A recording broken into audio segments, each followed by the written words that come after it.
Your Honor, I suggest that the charge of felonious assault be dismissed, and I will plead my client guilty to the charge of simple assault, in the interest of justice. Your Honor, I object.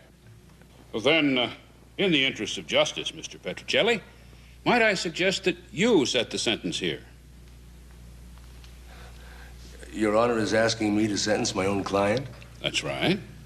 Well, in that case, Your Honor, then I would say that a fine of $100 would be ample punishment. I had something different in mind, Mr. Petrocelli. Oh? I was thinking of a $50 fine. Which only goes to prove, Your Honor, how much better your judgment is than mine.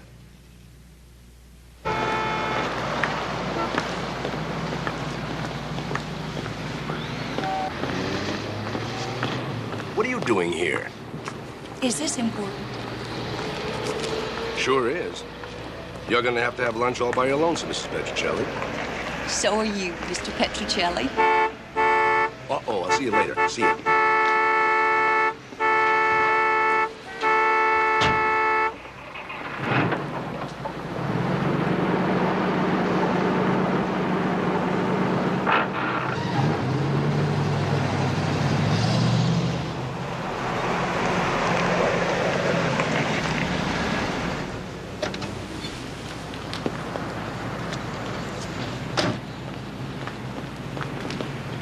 You know who that was parked here in my space?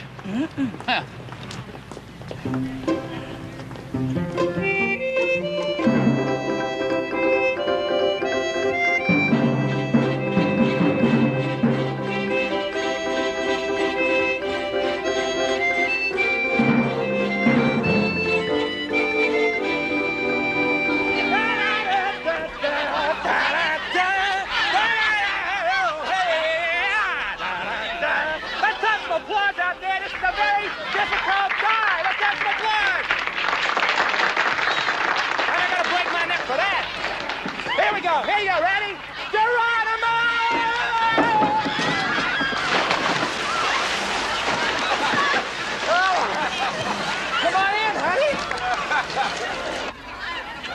Mr. Petrocelli? Celli. Petrocelli. Ah, Clayton Nickel. Thank you for coming. We've heard a great deal about you. Oh? Uh-huh. Someone mentioned to me you're building a home here. 12 a day. How's that? 12 bricks a day. At least. Ah, excuse me.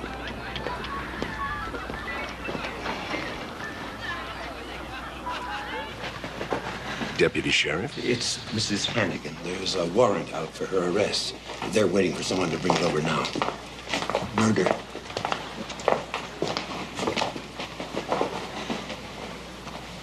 Pauline, Mr. Petrocelli is here.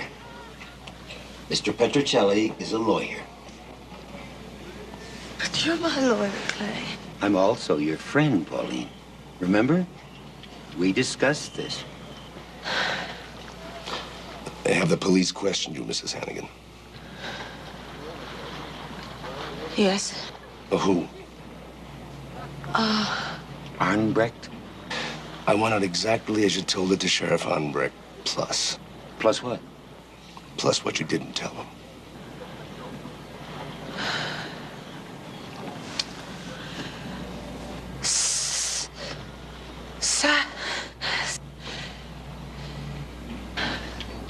Saturday night, we had a few people over for dinner. I said, I better see a therapist. My tongue doesn't seem to be able to adapt to my mouth. Just take it easy, Mrs. Hannigan. Just go slow.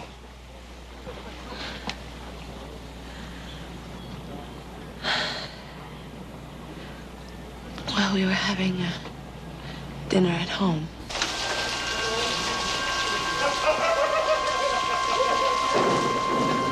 Bart and Jenny Kennedy's and Dale and myself. Dale? My husband. Bart's got this thing about being funny. I guess he's a frustrated burlesque comic or something. At any rate, that night was no exception. Jenny liked it and didn't like it, depending upon who was looking at her. I'm afraid none of it impressed me too much. Dale always seemed to get a kick out of Bart. Maybe that's why I kept him around. I was glad to see him leave, both of them. I was bone tired, and all I could think about was getting some rest. It had been a very long day and much too long an evening. I hardly remember putting the house to bed and going upstairs. We had a regular routine for that. But that night he took care of everything.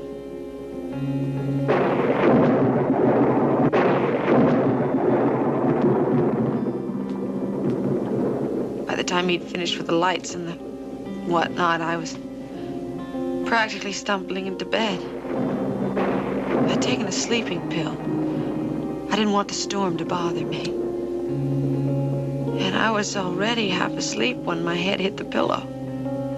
I'm not sure, I don't know, but I was vaguely aware that Dale was puttering around, smoking or undressing or something. I don't know, I fell off to sleep. I might have been asleep an hour, maybe longer. Suddenly I was awake, wide awake.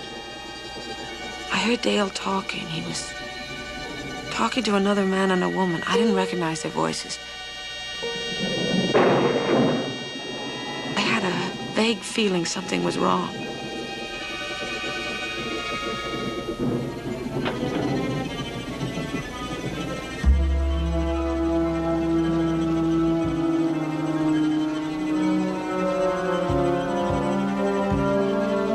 Maybe it's because I'm tired.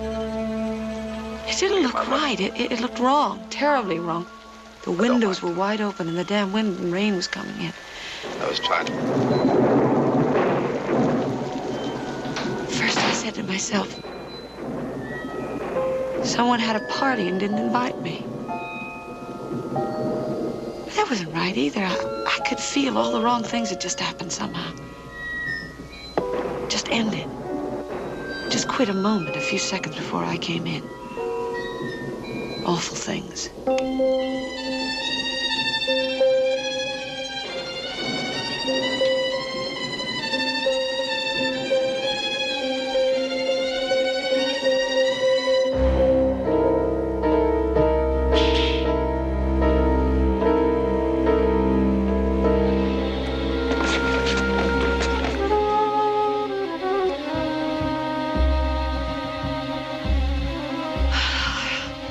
Didn't have to go down there. I knew he was dead. I knew there was nothing I could do for him.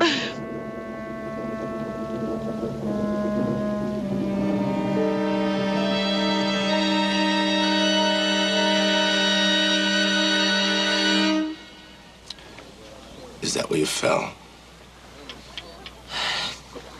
Yes. Any other injuries? She bruised a couple of ribs. The doctors taped them up. Anybody else in the house, Mrs. Hannigan? No, the maid had done the dishes from dinner and left for the weekend. What's happening to me, Clay? I can't believe what's happening to me. I can't believe this is happening to me. I can't.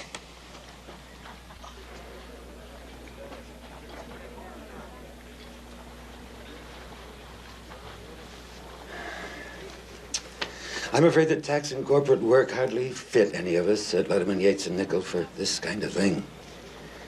And Mr. Letterman, Mr. Yates, and myself also feel that it would be imprudent to go outside the area when we have a man right here Of my particular obscurity in San Remo. Well, Why don't we level with each other? You bring in a big-time criminal attorney with a track record and a little noisy. You want to keep things quiet.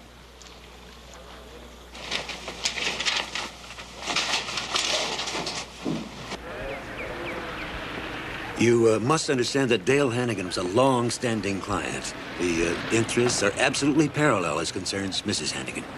We just want her vindicated as quickly and, as you say, as quietly as possible. Well, quickly, yes. Quietly,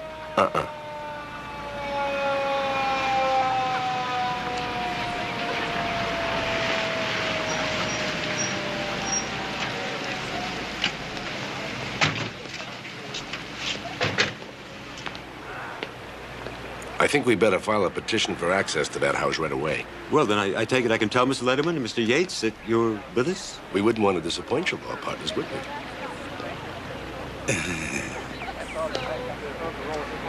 And standing here with me now, the sheriff of San Remo County.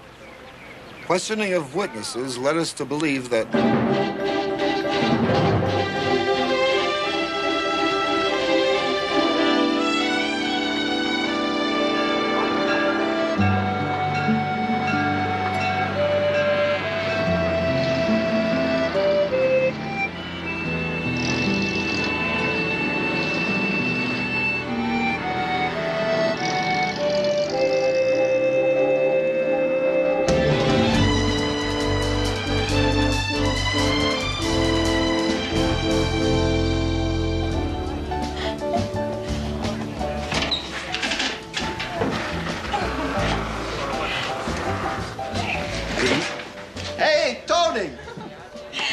This here girl is named Hannah. Hiya, Hannah.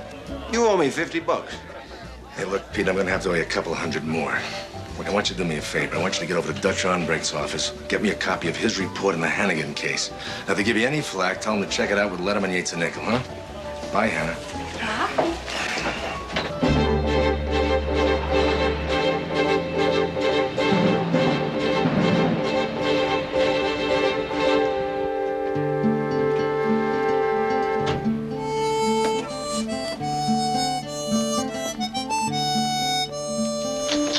Hi, babe. I'll get a hold of that doctor, You know, the one that testified in the hit-and-run case you almost won. Ciavica? Yeah, Dr. Ciavica.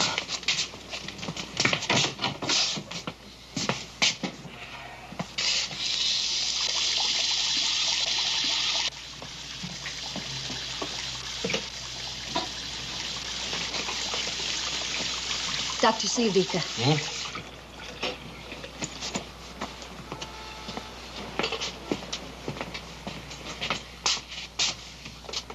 Hello? Hi, Dr. Ciavica. How are you? Oh, it's Chiovica, huh? I'll tell her. Yeah, Doc, I just wanted to ask you a question. Listen, why does a person suddenly begin to stutter? Well, I have a client by the name of Pauline Hannigan. I'd like your professional opinion. Uh-huh. Yeah, well, while you're there, Doc, I'd also like you to take a look at her ribs. Yeah, I want you to call Harry Battle at, 555-8000. 555-8000. Yeah, as a matter of fact, she is in jail. Yeah. Okay, I'd appreciate that very much. Okay, Doctor. Thank you. Chiovica.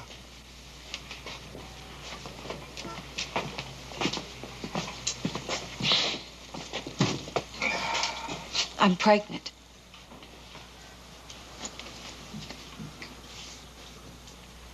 I said I'm pregnant.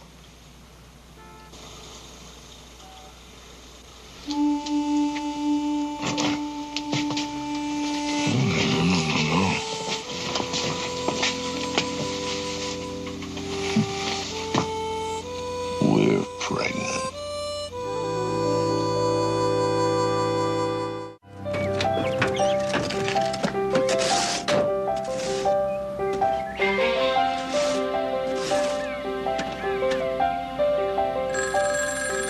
I'll get it.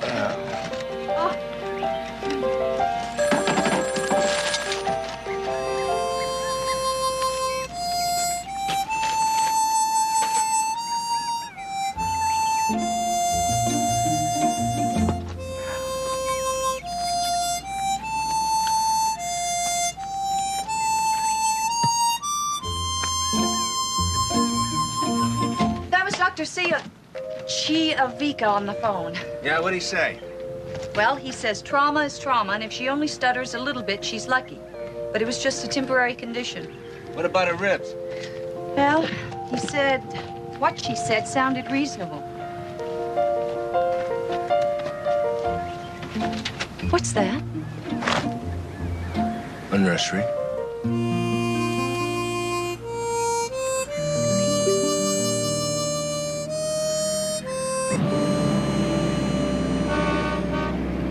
Now just take care of yourself and that baby of ours.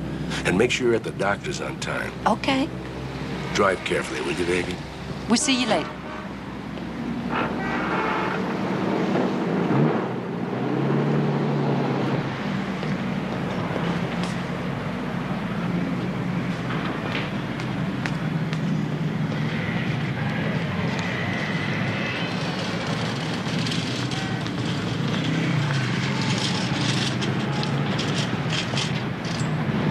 In the city and county of San Remo, that the district attorney of this county does accuse Pauline Anna Hannigan of a felony, to wit, murder, in that honor about the 20th day of September in this year in this city and county, that you did unlawfully and with malice aforethought murder Ronald Dale Hannigan. Let the record show that I'm handing your attorney a copy of the information. Thank you. You waive further reading? Yes, Your Honor. Pauline Anna Hannigan. Is that your true name? Yes. Pauline Anna Hannigan, how do you plead? Your Honor, may I request that the matter of the plea stand over a week until I've had the opportunity to acquaint myself with the facts of the case. Very well. 1 week from today at 10 o'clock in the morning. Oh, Your Honor, may bail be set. Your Honor, the people cannot agree to bail. This is a death penalty case. Well, Your Honor, generally that is true, but in this particular case, the proof is weak and there's no great presumption of guilt. The state disagrees with defense counsel as to the weakness of our proof or the presumption of guilt. Request for bail denied. You now proceed to the county of San Remo versus Hazel Mangus, accused of felonious assault upon her employer, Edward Miller.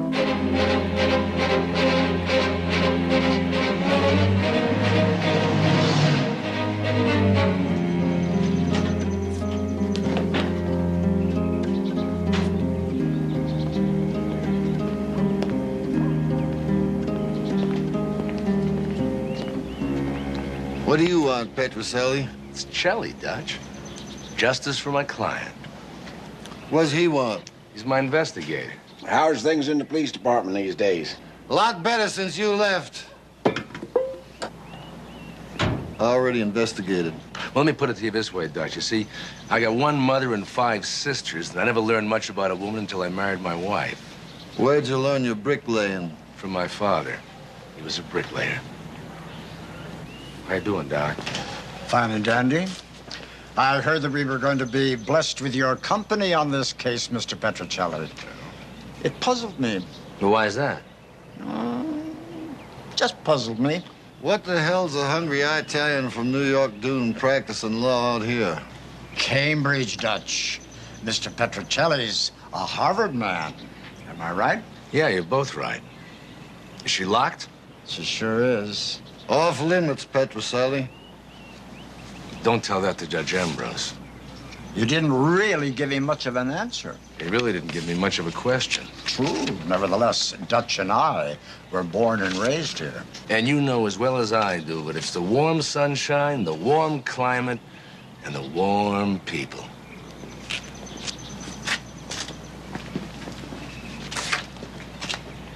Unlock it. Go ahead. Looks to me like you're way in over your head on this one. Maybe you ought to stay down there in the municipal court for another couple of years until you get the feel of the land. Well, I think I get the feel of a land, Doc, and besides, you know, you gotta unbuckle your belt sometime. Yes, but a man could lose his pants that way.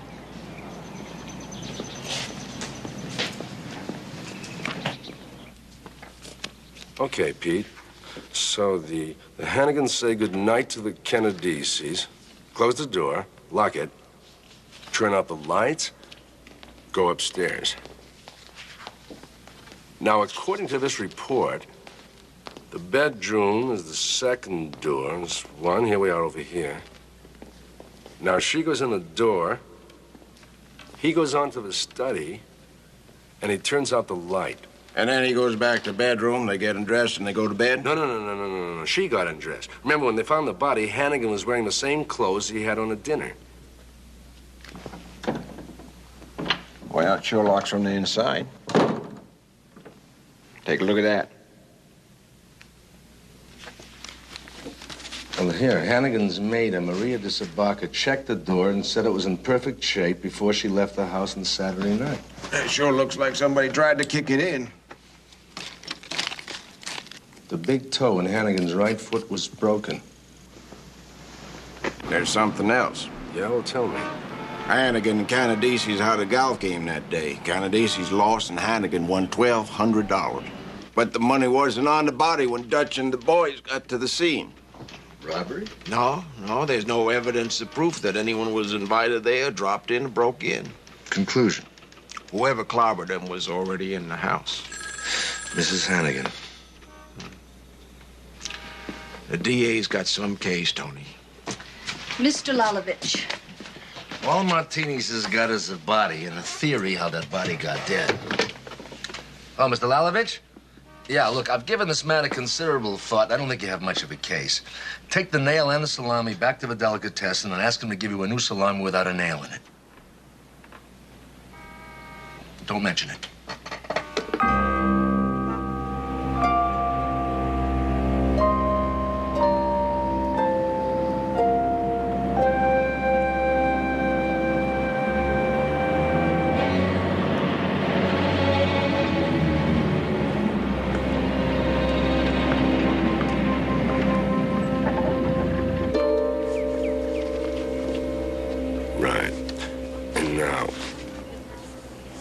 What's this? This is an authorization for my investigator to go over your financial situation with an accountant. Oh, do you think my husband married me for my money? I don't know, Mrs. Hannigan, did he? Mr. Petrocelli, I think we should get one thing perfectly clear. That's exactly why I'm here. Why'd you have a fight with your husband that night? I didn't have a fight with my husband. Then why'd you try to kick in the bedroom door? He didn't. Are you in the habit of locking yourself in the bedroom? No. Then what'd you do with that night? I didn't. Did he ever slug you? No. Did you ever slug him? No. You were the only one left in that house. I thought I was innocent until proven guilty. I'm sorry, Mrs. Hannigan, but I've got to start out by assuming the worst. See, the state makes the same assumption. But you're right. You are innocent until proven guilty. According to the state, Mr. Petrocelli. According to me, Mrs. Hannigan. Has just been taken into custody. And standing here beside me, the sheriff of San Remo County. Questioning of witnesses led us to believe that an exhaustive investigation was called for. When the investigation was completed, all the information was turned over to the district attorney for whatever action he chose to take. That action was swift and sudden. Yesterday afternoon, Louis Martinez, the district attorney of San Remo County, issued a complaint, and Pauline Anna Hannigan was arrested. This morning, she was arraigned and formally charged with first-degree murder. On June 29, 1972, the United States Supreme Court ruled that the death penalty was cruel and unusual punishment. Since that date, however, at least 19 states have passed new statutes that permit capital punishment for specific crimes. Our state is one of them. First-degree murder is one of them. Sports and the weather coming up after this message from San Remo Bank and Trust, your money guardians in... Hey, what are you trying to do? Poison our baby?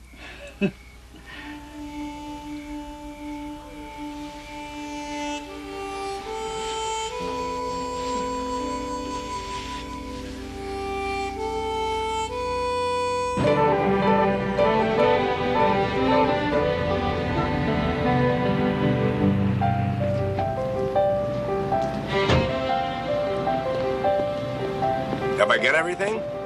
Everything.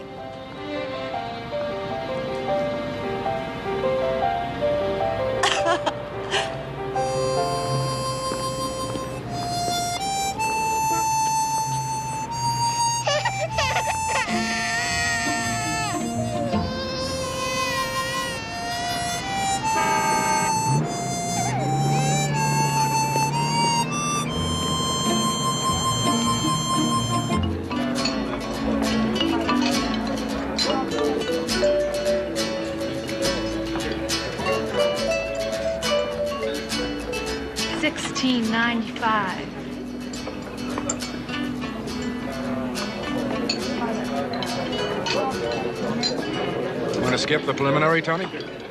Plead her guilty to manslaughter? Nope. Just a minute. Wait.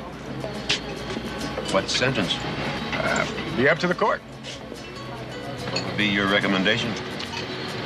1 to 10. She'd be eligible for parole in 3 years.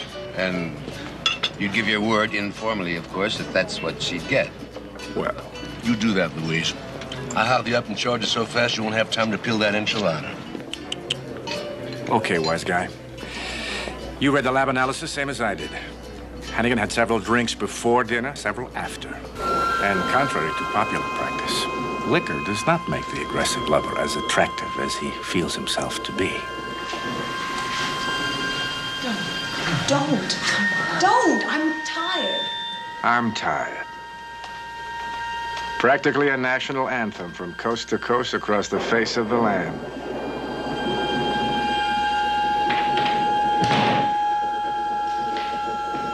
The old locked door scene, complete with a little determination on both sides of the door. Mrs. Hannigan's not going to be shoved around. Mr. Hannigan's not going to take no for an answer. Impasse. Mr. Hannigan's got to go somewhere and think this one out. I told you they were the best trackers in the world. I'll be pulling out soon. She looked tough. And now he feels tough. And he's got to get a plan. Maybe. I'll wait till they bed down. Now, the best way to get a plan together is to get another drink together. Courage, About 4 straight neat ounces of it. You can never tell. It may be total showdown time. Get yourself ready. Talk yourself into whatever you want to talk yourself into. It was no different with Hannigan that night, Tony. He had some thoughts on his mind and some liquor in his stomach. And eventually it was time to go back to the old locked door and lay down the law. The old frontal attack. Let her know you mean business, and you're the boss, and you won't take no for an answer. Hannigan was invincible, but he still was human. Back to the planning room. You can still give her a shot, kid. She'll come around. Of course. He was right. What else could she do? Stay locked in forever? You let go. Second chorus of the national anthem. Drinking too much. What's on her mind? Yesterday I have asked myself. Talk about it in the morning when things are more sober. After the coffee and before the Sunday drinking begins. It had worked that way a lot of times on a lot of different Saturday nights. But not on that one. On that night, he did mean it, and he wouldn't take no for an answer, and she wouldn't say yes. A little something extra from her to him, and him to her. When in doubt, get mad. Get good and mad.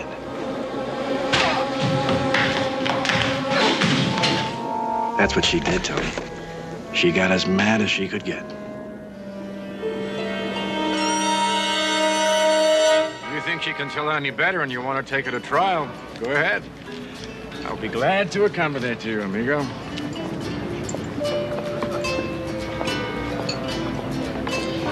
Might be best all around. I'm not interested in what's best all around. I'm only interested in what's best for Mrs. Hannigan. That's what I meant. That isn't what you said. Now, Martinez has to be after more than the simple fact that Mrs. Hannigan didn't go to bed with her husband on occasion.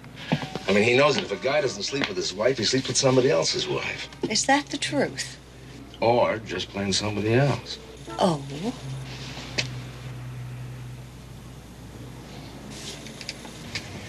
Tony, there's a lot of talk that you're running too fast. Trying to build a bigger house, trying to make your whole career on this one case. Am I? Are you? Thinking, Judge. If you took Martinez's offer, you know what would happen to Mrs. Hannigan. This way, you can't guarantee what a jury will do. I can guarantee what I'll do. No case is ever so good that you can be absolutely sure of winning it. Isn't a plea always better than a trial? Now, that depends on who the lawyer is. Or what that lawyer's after. Hey, now, wait a second. Wait just 1 second, miss. I remember once somebody asked Willie Sutton why he robbed banks. And he said, that's where the money is. Now, if money was what I'm after, we'd be back there in the East in that rat race, and I'd have scabs on my knees from chasing ambulances. As it is, I took most of our money and put it into 3 good suits that fit, and I'm laying 12 bricks a day here. And I like it. And us. Just this way.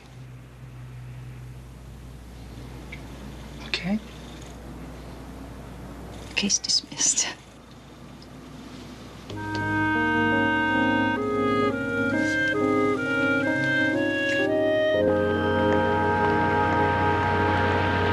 The DA is willing to reduce the charge to manslaughter if you'll plead guilty. But he could have started bargaining to second degree. What does it mean? You'd get out of jail, Pauline. I will. You'll be eligible for bail right away. In court, it might mean 3 years, maybe less, maybe suspended. What do you say? I say I was in a hell of a fix. My own lawyer thinks I killed my husband. Lawyers are here to tell you what the DA has in mind. I happen to think Martinez has made a pretty good offer, Pauline. And I happen to think you're a jackass. And I'm not too sure about you.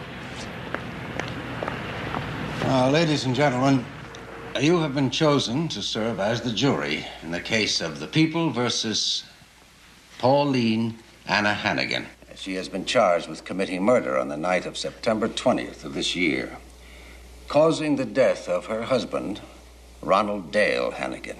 Now, to this charge, she has pleaded not guilty. From the district attorney's office, Mr. Martinez and Mr. DeFranco represent the people. And the firm of Letterman, Yates, and Nickel represent Mrs. Hannigan. And of counsel for the purposes of this trial, Mr. Petrocelli. Your Honor?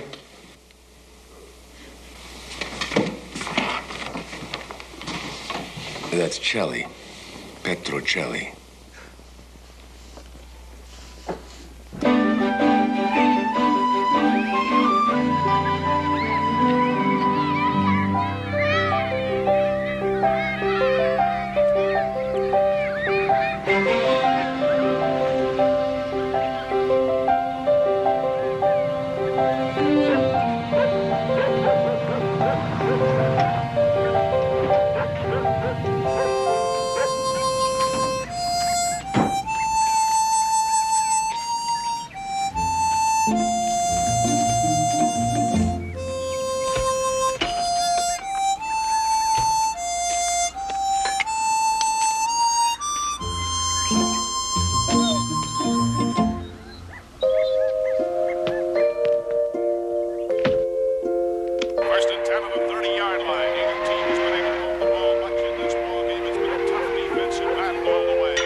What's the score? Pete, I don't know and I don't care. 35-yard line, and that's about all. 3rd down, 5 coming up. They're not worried too much about the aerial game because the... What about the $1,200 that Hannigan was carrying?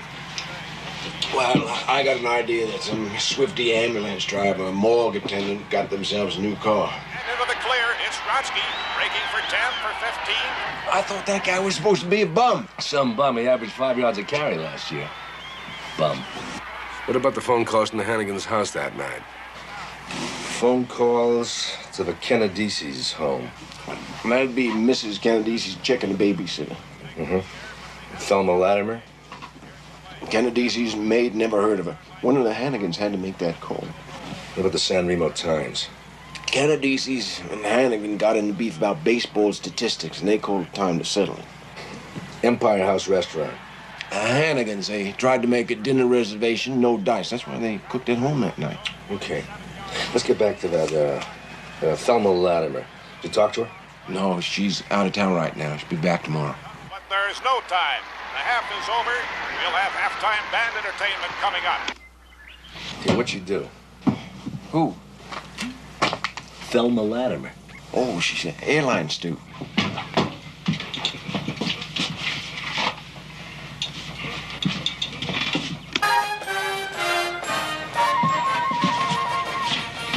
I like to watch the bands. Then, in your expert opinion, Doctor, the decedent's death occurred sometime between midnight and 2 in the morning. That is correct. Thank you, Doctor. Your witness, counsel.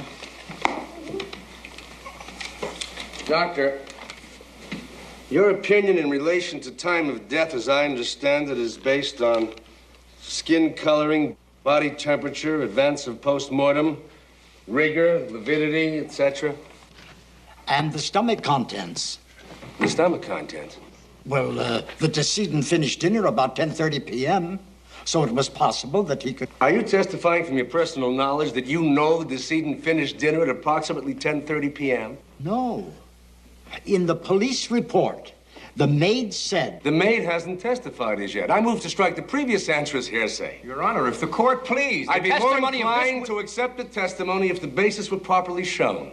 Strike it. Jury will disregard the previous answer. And we take the court to the state's Exhibit E. Doctor, you testified that this was the murder weapon. Was that testimony based on the police report, too? No, son. It was based on my own examination. The first and second layers of the victim's skull were penetrated, and that tennis racket with the brace had enough weight and strength to do the job. I found certain samples of the victim's blood and hair, skull fragments, and brain matter on it. And then I fitted certain ends of the brace into certain major indents of the skull and found it to be a perfect fit. Thank you, Doctor. Well, Doctor, you also testified that the victim sustained certain other injuries when he fell or was pushed off of that railing. Well, he had the right leg fractured, and the right elbow, and the right ankle, and the right collarbone, all fractured. Oh, I'm just a little puzzled now. Wasn't the big toe in the right foot also fractured? Well, that didn't happen falling over the railing. Are we back to that police testimony again, Doctor? Your Honor, if the court please. Your Honor, this man is here as an expert, and it is his expert opinion I am seeking. Overruled. One more question, Doctor. Can you testify with absolute certainty that the victim did not break his big toe when he crashed down from that railing? Isn't it entirely possible that he could have broken that big toe when he fell?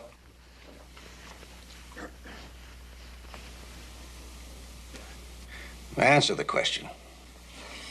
Well, yes. Well, now no one is puzzled anymore, Doctor. Thank you.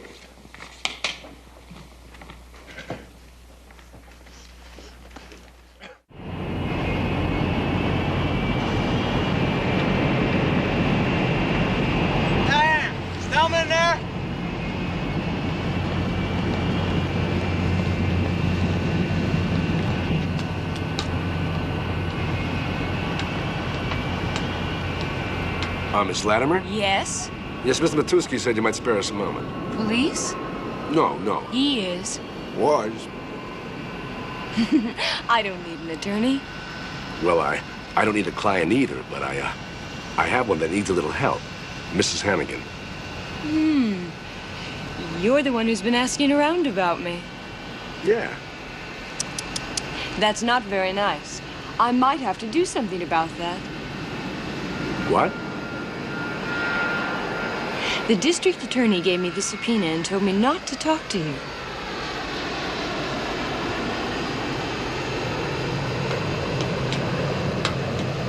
How do you like that? I love it. Okay. Martina's got to it first, so he's going to use her in court. I want to know everything about that chick. I want to know who she knows, what she's done, what she might do, the works. All of it. Everything. Damn it. Get all of this in proper perspective, Sheriff. Your exhaustive efforts to confirm Pauline Hannigan's statement to the effect that a man and a woman visited there sometime between midnight and 9 in the morning were totally unproductive. Correct. Do you recognize this article of footwear? Yes, that's the shoe the victim was wearing when we found his body. Have you examined it? I have. I found particles of paint and some wood splinters embedded in the toe area. They come from the bedroom door. Tell me, Sheriff, in your opinion, exactly how did they get on the victim's shoe? He was trying to kick that bedroom door in. Thank you. Your witness. You examined that bedroom door, Sheriff? I sure did. Did you find any grains of leather or shoe polish adhering to that door? No. Neither did my investigator. Did you look for anything like that? I didn't have to. I pretty much had the picture. Well, you see, now I'm trying to get the picture, Sheriff. Now, did you examine the walls and floor in the stairwell? What for? Well, to complete the picture, Sheriff. You see, if, as you've testified, Mrs. Hannigan beat her husband to death upstairs, then managed somehow to push the body over the railing, I mean, it seems likely that you would have discovered some evidence in that area, like blood, skull fragments, brain matter. You're telling it. No, you're telling it, Sheriff. Now, do you think it's possible that your exhaustive investigation is not as exhaustive as the prosecutor has described it?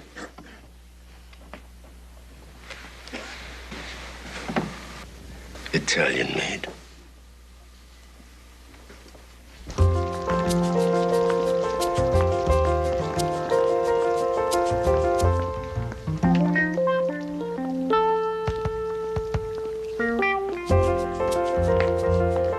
Pauline hit him in the face with a butterfly stake and called him a chippy chaser, and then she went back to her room and locked herself in. All in relation to his conduct with the hostess at that hotel in Tucson? Objection and move to strike. Sustained. Jury will disregard the witness's previous reference. Hearsay. Go ahead. Let me try to capsule this, Mrs. Canadices. From time to time, over a period of years, the decedent had a habit of making overtures to other women in social situations when he had been drinking. Now, this always perpetrated a quarrel, and sooner or later, the defendant would lock herself in away from him. Yes. Thank you. That's enough. It sure is, Your Honor. Now, just a minute. Just a minute. I shall instruct the jury to disregard any imputations as to the decedent's conduct. Mr. Martinez?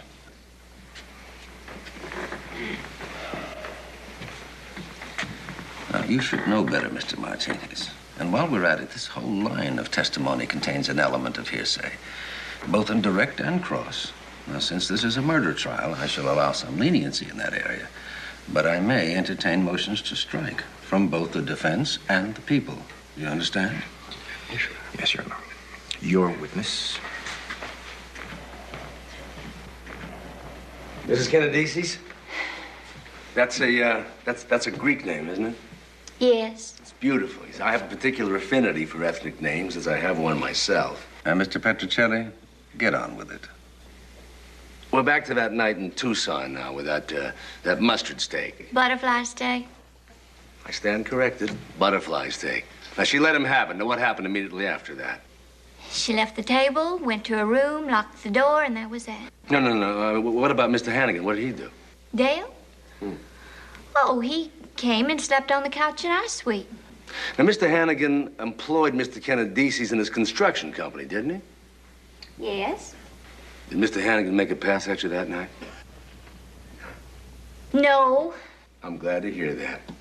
See, I had the crazy idea that every time Mr. Hannigan saw a girl and had a drink, wow, he just went right into action. Did he ever make a pass at you? Yes. Did you ever go to bed with Mr. Hannigan? Your Honor, I object. Your Honor, he opened up this can of beans, and I intend to close it. There's such a thing as making a pass, and there's such a thing as following through. The truth of her answer has a direct bearing on this testimony. A witness will answer the question. Reporter? Did you ever go to bed with Mr. Hannigan? Yes. At the time, we thought we might be married. You were formally engaged to marry Dale Hannigan, according to the San Remo Times, November the 11th. Yes. Then I take it the present Mrs. Hannigan came along, or was it Mr. Canadices? Yes. Well, who came first? Mrs. Hannigan. Okay, let me see if I can get this straight. So Mrs. Hannigan came along and married the man you were engaged to marry, and you married Mr. Kennedy's. Then you all became friends. Yes. Were you jealous of the defendant's marriage? I suppose so. For a while. For how long? Until Mr. Kennedy's came along? Mr. Kennedy's was always around. Waiting, kind of. I guess so. So if you couldn't have one, you could always have the other. Yes. And those first feelings of jealousy toward Mrs. Hannigan just vanished. Yes, of course. No feelings of jealousy now. Absolutely none. Thank you, Mrs. Kennedy's.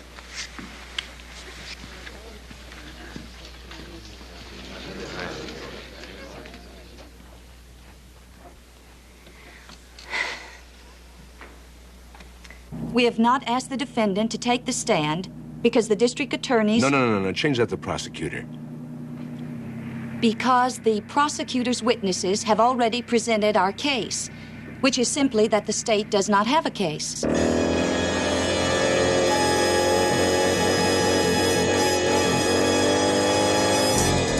If there was ever a case of reasonable doubt, look at the cases. People versus Marino, the Cone and Sheffield decisions.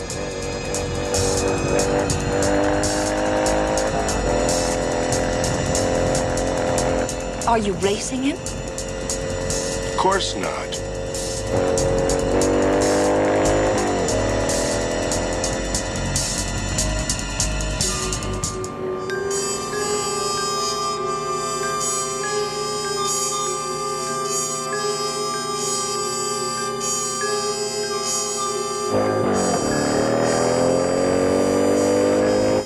Tony, I'm scared. What's he trying to do?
She's gonna be okay.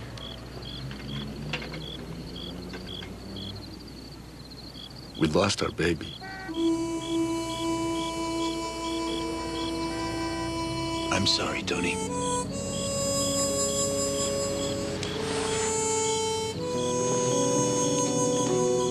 Thanks.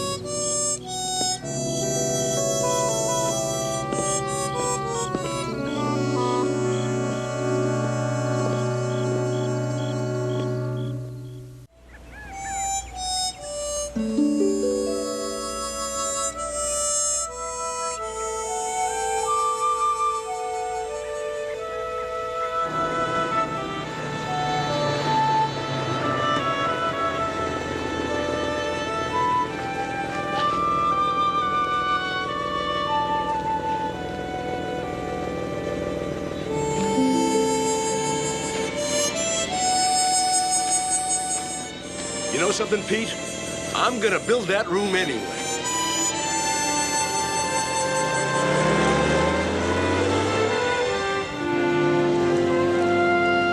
Now then, Miss Latimer, that was flight 265. You landed in Chicago at 2:30 in the afternoon. Mr. Hannigan asked you to join him for dinner. You accepted. And? And we had dinner together. Where? At his hotel. Let's see. He drove you in from the airport. And then, oh, by the way, did you wear your uniform when you had dinner with him? No. I changed. Well, where? In Mr. Hannigan's suite. From your uniform into what? Something I just happened to have in my overnight bag. Well, you took your overnight bag up to Mr. Hannigan's suite. Yes. Well, then you and Mr. Hannigan went downstairs to the dining room to eat. No. We called room service and had a couple of steaks sent up. You see, I didn't really have anything decent to put on to go down to the dining room in. It was, just this little silk wraparound.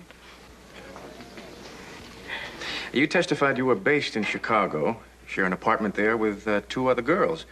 Now, after you finished dinner with Mr. Hannigan, did you change back into your uniform and then go home to your apartment? No. Oh. Well, where did you go then? I didn't. I stayed in Mr. Hannigan's suite. You were intimate with him? Yes. How long was your layover in Chicago? 4 days. With him all that time? Correct. Now then, we could hardly call this a one-night stand, could we? Objection. Sustained. Watch it, Mr. Martinez. Yes, Your Honor.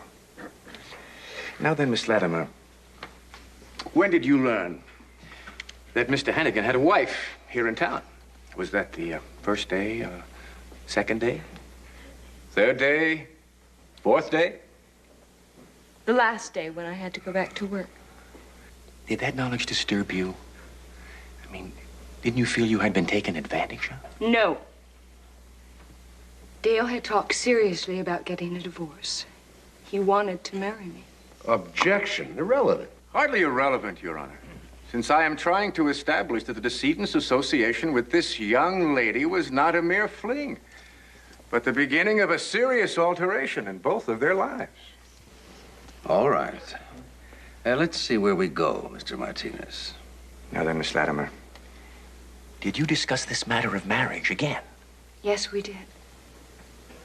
Dale told me he was going to talk to his wife about getting a divorce. When did he say that? I talked to him on the phone the night he died.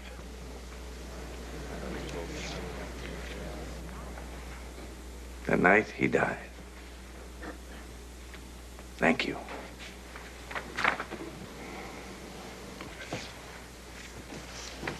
All yours, Counselor.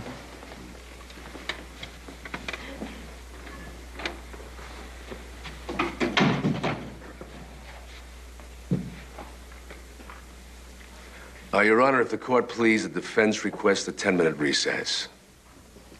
The court will recess for 10 minutes. How did you get hold of this? Old buddy of mine's a deputy DA in Colorado Springs. He just kind of made a copy and shipped it to me. Boy, that serious about marriage story, he sure got that in, didn't he? What are we going to do now? We use it. We can't. Martinez certainly has the same information. He hasn't used it. And if he doesn't, we can't use it on cross-exam. Counselor, in cross-examination, you can ask any question you want. It has to be relevant. And get an answer if you ask it correctly. You've been a stewardess for about 5 years. You have seniority? Yes. And privileges go with that sort of thing, huh? Some. I can fly anywhere on the Sunrise route, usually whenever I want to. Colorado Springs? Yes. Would you tell the jury what getting a jet job is? Your Honor, this whole line of questioning seems irrelevant. I'm inclined to agree with Mr. Martinez. Your Honor, the state's witness has had... Your Honor, the witness is obviously confused, unable to answer the question. The witness is not confused, and she is able to answer the question. And sit down unless you have a motion in mind. Very close to contempt, Mr. Petrocelli. Sorry, Your Honor. Answer the question, young lady, or you will be in contempt. A jet job is when a young girl makes a date with a married man and later finds out where he lives and calls him up and... Asks him for money to keep quiet. Isn't that about it? Yes. Do you know a Colorado Springs passenger by the name of Jordan L. Steese? Yes, I know him. What about Thomas G. Haberl? No. Haberal, also from Colorado Springs. No. See, he's the sergeant of police there. They don't have a fraud or a bunco squad there, but he handles the same kind of work, and he knows you, Thelma. Didn't you pull a jet job in Mr. Steese in Colorado Springs? Yes. And didn't you pull a jet job in Mr. Hannigan right here in town? No. You're under oath. No.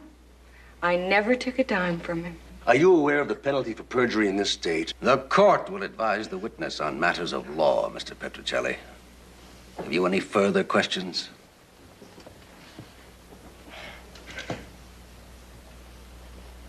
No more questions, Your Honor.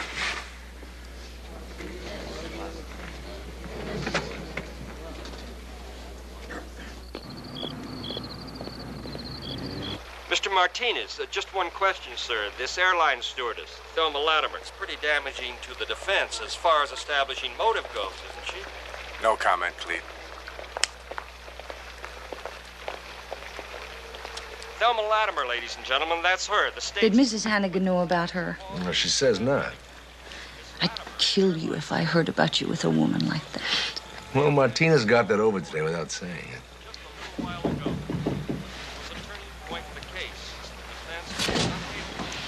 Oh.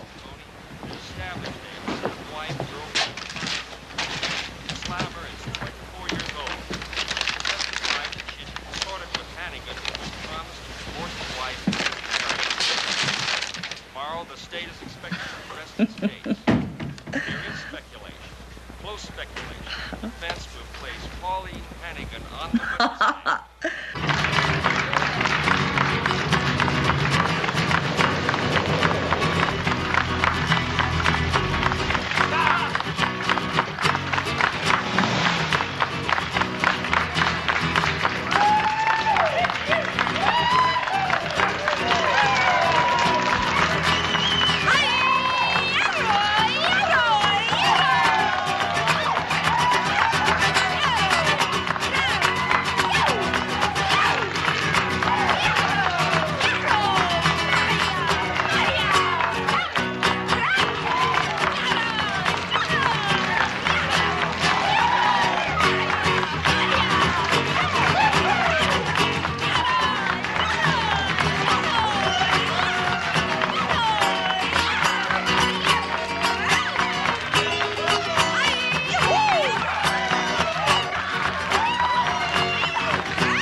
Shame, isn't it?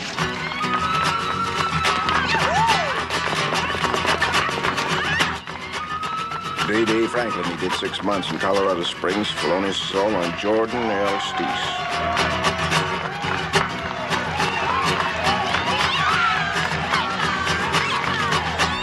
Airline mechanical. Tony.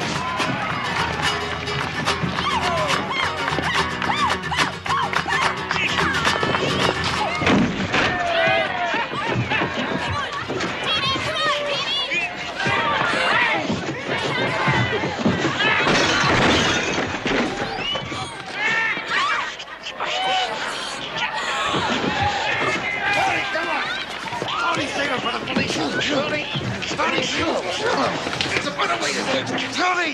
Come on now, let's get out of here. Tony, come on. Come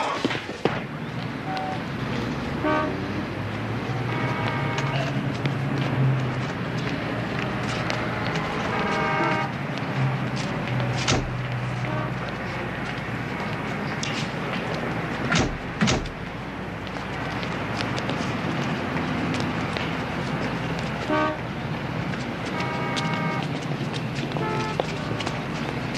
A series of quarrels. And the final quarrel happened when, with knowledge of a very real threat to her marriage, knowledge of her husband's illicit affair, knowledge that he intended to marry a younger woman and divorce her, Pauline Hannigan willfully, knowingly, and with premeditation committed his murder.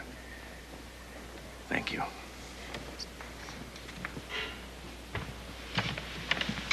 Your Honor, prosecutor,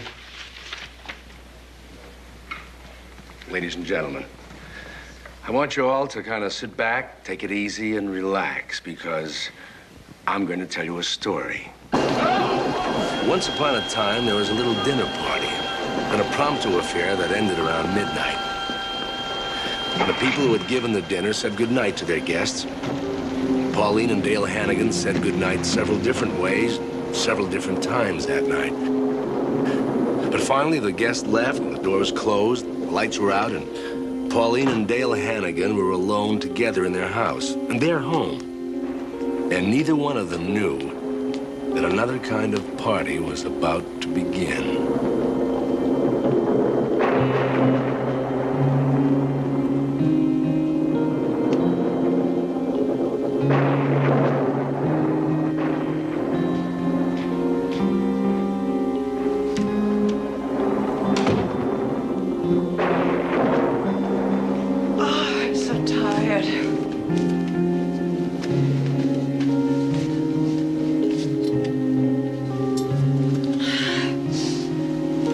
Darling. Good night.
What are you doing here? Collecting a little money. Or else I take a walk up the stairs and have a talk with the missus. Lover. But don't worry, I'll take a check. I trust you. But him I don't trust. He's unpredictable. Hey, Pappy. Hold it right there. Hey!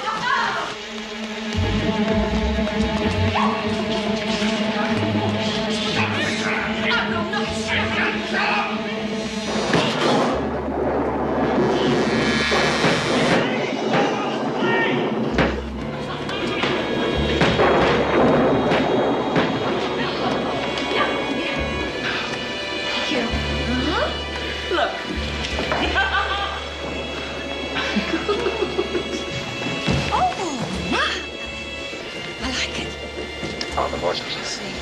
The main camp down below. Best trackers in the world. They're blown up. And there goes Baby Buff. Hey, Pappy. You better fix yourself a drink. You look like you could use one. Stop.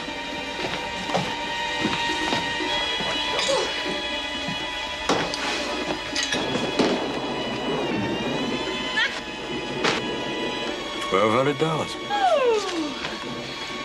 Well, Pat, nothing but the best for you, huh? You better have another one. It's free.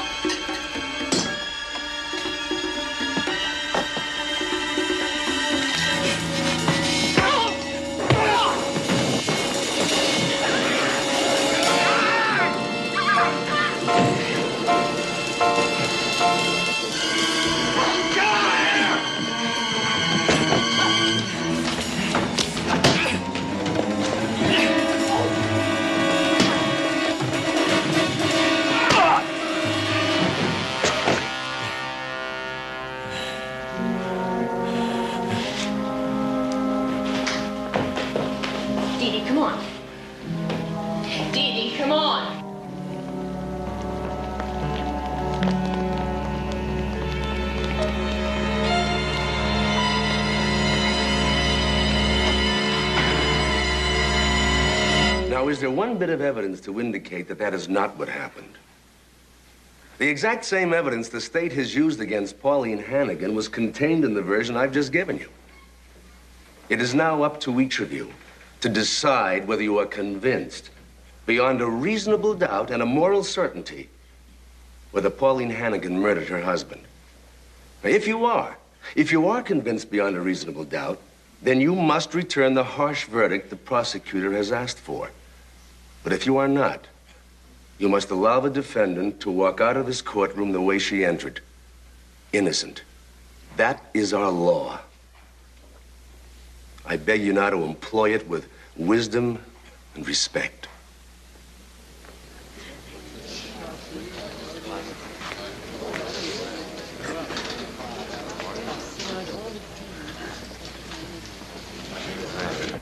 All rise. The Criminal Court, Division 36, is now in session of San Remo County. The Honorable Judge John E. Medford presiding. You may be seated. Has the jury reached a verdict? We have, Your Honor.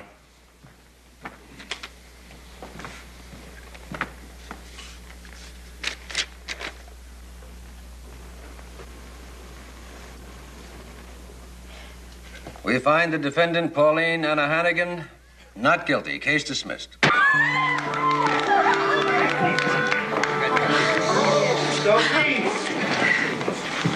You never even asked me if I was guilty. I never had to, Mrs. Hannigan.